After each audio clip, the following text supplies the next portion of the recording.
ആലപ്പുഴയിൽ മുസ്ലിം ലീഗ് മുഖപത്രമായ ചന്ദ്രികയുടെ പ്രചാരണ ക്യാമ്പയിൻ ഉദ്ഘാടനത്തിൽ നിന്ന് CPM നേതാവ് ജി സുധാകരൻ പിന്മാറി. അങ്ങനെ ഒരു സംഭവം CPM വേദികളിൽ നിന്ന് ഒഴിവാക്കപ്പെടുന്നതിനിടെയാണ് ജി സുധാകരൻ ഇന്ന് ക്യാമ്പയിൻ ഉദ്ഘാടനം ചെയ്യാമെന്ന് ഏറ്റത്. എന്നാൽ മാധ്യമങ്ങൾ എത്തിയതോടെ പരിപാടിയിൽ നിന്ന് പിന്മാറുകയായിരുന്നുവെന്ന് മുസ്ലിം ലീഗ് ജില്ലാ പ്രസിഡന്റ് നസീർ പറഞ്ഞു. കേൾക്കാം. ഈയിടെ ക്യാമ്പയിൻ്റെ ഉദ്ഘാടനം ആദ്യമായിട്ടല്ല ഞങ്ങൾ സംഘടിപ്പിക്കുന്നതിന് മുമ്പും കഴിഞ്ഞ വർഷവും അദ്ദേഹം തന്നെയാണ് ഉദ്ഘാടനം ചെയ്തത്. ചന്ദ്രികയുമായി അദ്ദേഹത്തിനുണ്ടായിരുന്ന പഴയകാല ബന്ധമെല്ലാം മുൻനിർത്തിയുമാണ് നമ്മൾ അങ്ങനെ ഒരു സെലക്ഷൻ നടത്തിയത്. അപ്പോൾ ഇപ്പോഴത്തെ ചുറ്റുപാടിൽ സ്വാഭാവികമായും ഒരു വിവാദത്തിന് നിൽക്കണ്ട എന്ന പുള്ളിയുടെ സൗദ്ദേശം കൊണ്ടാണ് പുള്ളി നല്ല നിലയിൽ നമ്മളോട് ആ കാര്യങ്ങൾ സൂചിപ്പിച്ചു. അക്കാര്യത്തിൽ ഞങ്ങൾ പൂർണ്ണ തൃപ്തരുമാണ്.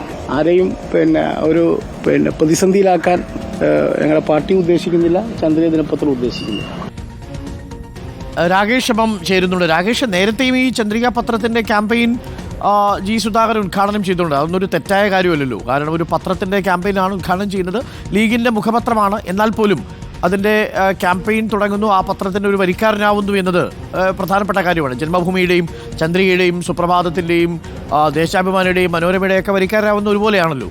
അപ്പോൾ എന്തുകൊണ്ടായിരിക്കും ജി സുധാകരൻ പിന്മാറിയത്? ഈ തുടർച്ചയായിട്ട് ഏരിയ സമ്മേളനങ്ങളിൽ നിന്നൊക്കെ ഒഴിവാക്കപ്പെടുന്നു, അതുകൊണ്ട് ലീഗിനോട് അടുക്കുന്നു എന്നൊക്കെ നമ്മൾ ഹെഡ്ലൈൻ അടിക്കേണ്ടെന്ന് കരുതിയിട്ടാണോ രാകേഷ്?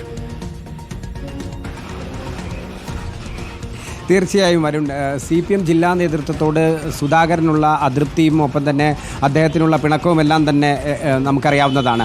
ഇതിനൊപ്പം തന്നെ ചേർത്ത് വായിക്കേണ്ടുന്ന മറ്റൊരു കാര്യമാണ് ബിപിൻ സി ബാബു കഴിഞ്ഞ ദിവസം BJPയിലേക്ക് പോയിട്ടുള്ളത്. ആലപ്പുഴയിലെ നേതൃത്വത്തിൽ നിന്നാണ് അത്തരത്തിലൊരു കൊഴിഞ്ഞുപോക്ക് അല്ലെങ്കിൽ BJPയിലേക്കുള്ള കൂടുമാറൽ സംഭവിച്ചിരിക്കുന്നത്. അദ്ദേഹം ആ സമയത്ത് പറയുന്ന ചില കാര്യങ്ങളുണ്ടായിരുന്നു. അതായത് ആലപ്പുഴയിൽ താൻ മാത്രമല്ല, അല്ലാതെയും അസംതൃപ്തർ വേറെയുണ്ട്, ജി സുധാകരൻ്റെ പേര് എടുത്തു പറയുകയും ചെയ്തു. ഈ ഒരു പശ്ചാത്തലത്തിൽ കൂടെയാണ് ഇന്ന് ചന്ദ്രികയുടെ മുഖപത്രത്തിൻ്റെ ഒരു ക്യാമ്പയിൻ ഇദ്ദേഹത്തിൻ്റെ വീട്ടിൽ വെച്ച് നടക്കേണ്ടിയിരുന്നത്. അങ്ങനെ എടുക്കുന്നത് അല്ലെങ്കിൽ ഇന്നലെ അത്തരത്തിലൊരു പരാമർശം വന്ന സാഹചര്യത്തിൽ അങ്ങനെ ചെയ്യുന്നത് തീർച്ചയായും അത്തരത്തിലുള്ള വ്യാഖ്യാനങ്ങൾക്കും പ്രചരണങ്ങൾക്കും ഇട നൽകും എന്നുള്ളത് കൊണ്ട് തന്നെയാണ് ജി സുധാകരൻ മാറിയത് എന്നുള്ളതാണ് നമുക്ക് മനസ്സിലാവുന്നത്. നമ്മൾ അനൗദ്യോഗികമായി തന്നെ ജി സുധാകരനോട് സംസാരിച്ചിരുന്നു. അദ്ദേഹം നേരത്തെ അരുൺ പറഞ്ഞതുപോലെ തന്നെ ഞാൻ പലതരത്തിലുള്ള പത്രങ്ങൾ വായിക്കുന്നുണ്ട്, അത്തരത്തിൽ രാഷ്ട്രീയം മാത്രം നോക്കിയല്ല അല്ലാതെയുമുള്ള ബന്ധങ്ങളുണ്ട് എന്നുള്ളതാണ്. AM നസീറും അത്തരത്തിൽ തന്നെയാണ് പറഞ്ഞത്. ഇനി ജി സുധാകരൻ്റെ മറ്റൊരു ഒഴിവുള്ള ദിവസം അല്ലെങ്കിൽ അദ്ദേഹത്തിന് സൗകര്യമുള്ളൊരു സമയം നോക്കി അത്തരത്തിൽ ക്യാമ്പയിനുമായി മുന്നോട്ട് പോകുമെന്നുള്ളതുമാണ് നസീർ ഇപ്പോൾ പറഞ്ഞിരിക്കുന്നത്. Arun, okay, thank you. രാകേഷാണ് നമുക്കൊപ്പം ചേർന്നത്. ഒന്ന് ആലോചിച്ച് നോക്കൂ, അദ്ദേഹം ഈ ചന്ദ്രിക പത്രത്തിൻ്റെ ക്യാമ്പയിൻ ഇന്ന് ഉദ്ഘാടനം ചെയ്തിരുന്നു. അതൊക്കെ ലൈവായിട്ടും ഫോട്ടോയായിട്ടും ഒക്കെ നമുക്ക് വന്നിരുന്നെങ്കിൽ ഇന്നത്തെ ഒരു പ്രധാനപ്പെട്ട വാർത്താ വിഷയം എന്ന് പറയുന്നത് സുധാകരൻ ലീഗിനോട് അടുക്കുന്നു എന്നൊരു സംശയമായിരിക്കുമല്ലോ സ്വാഭാവികമായിട്ടും. അത് ഒഴിവാക്കാൻ വേണ്ടി ജി സുധാകരൻ ചെയ്തൊരു കാര്യമാണ്. അതിൽ ചന്ദ്രിക പത്രക്കാർക്കും അതൃപ്തിയില്ല, സുധാകരനും അതിനകത്ത് പ്രത്യേകിച്ച് അതൃപ്തിയൊന്നുമില്ല. വിവാദങ്ങൾക്കിടയിൽ വീണ്ടും ഒരു വിവാദത്തിന് തലവെച്ചു കൊടുക്കാൻ ജി സുധാകരൻ എന്തായാലും താല്പര്യം പ്രകടിപ്പിച്ചില്ല. അതുകൊണ്ടാണ് അദ്ദേഹം ക്യാമ്പയിൻ്റെ ഉദ്ഘാടനത്തിൽ നിന്ന് പിന്മാറിയിരിക്കുന്നത് എന്നാണ് നമുക്കറിയാൻ സാധിക്കുന്നത്.